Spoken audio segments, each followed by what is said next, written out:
இன்றைய அனுதின தியான வார்த்தையில் பாவத்தை குறித்து பார்ப்போம். இன்று பகுதி 4இல் பாவ மன்னிப்பை அடைவதெப்படி பார்ப்போம். வசனத்தை, நம்முடைய பாவங்களை நாம் அறிக்கையிட்டால் பாவங்களை நமக்கு மன்னித்து எல்லா அநியாயத்தையும் நீக்கி நம்மை சுத்திகரிப்பதற்கு அவர் உண்மையும் நீதியும் உள்ளவராய் இருக்கிறார்.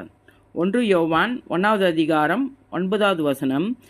வருத்தப்பட்டு பாரம் சுமக்கிறவர்களே, நீங்கள் எல்லோரும் என்னிடத்தில் வாருங்கள், நான் உங்களுக்கு இளைப்பாறுதல் தருவேன். மத்தேயு 11வது அதிகாரம் 28வது வசனம். என்னிடத்தில் வருகிறவனை நான் புறம்பே தள்ளுவதில்லை. யோவான் 6வது அதிகாரம் 27வது வசனம் என்று இயேசு கிறிஸ்து சொல்லியிருக்கிறார். நாம் பாவ மன்னிப்பை அடைய வேண்டிய சகல காரியத்தையும் அவர் செய்து முடித்தாயிற்று.